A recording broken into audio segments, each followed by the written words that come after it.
In the second season episode of Lower Decks, Kayshon, His Eyes Open, writer Chris Kula and director Kim Arndt give Star Trek fans another love letter to the franchise.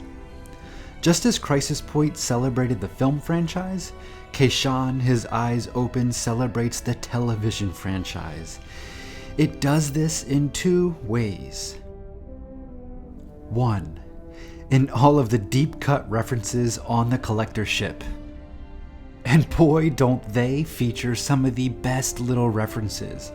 Everything from the game head apparatus that scans the eyes, to the Catastrophe board, and then best of all, the giant Spock skeleton from the animated series, a series I've just dived into. How rewarding and how hilarious is it to finally get some closure to that story point in the original series? I mean, now we know what happened to Spock.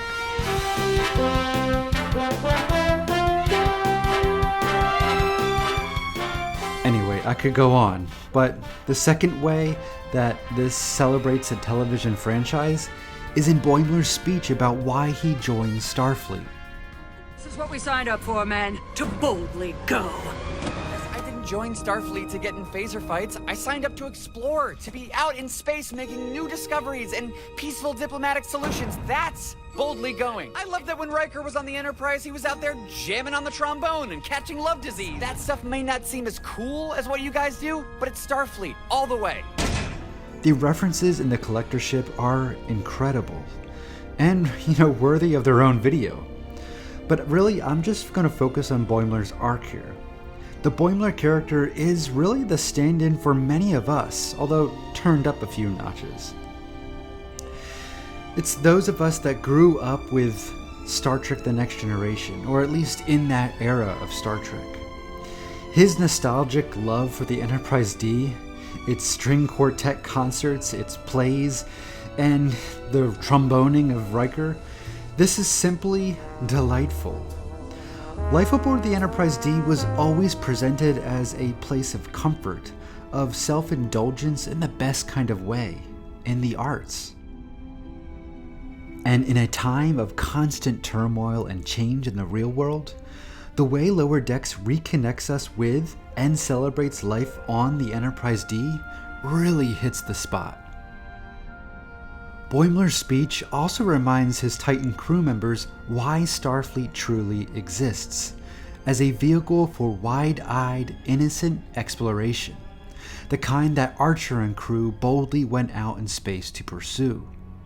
And like Archer and his crew during the Xindi mission, the Titan crew's experiences in a serialized mission, and with all their complex characterizations, has buried the initial love of Starfleet as an organization of exploration.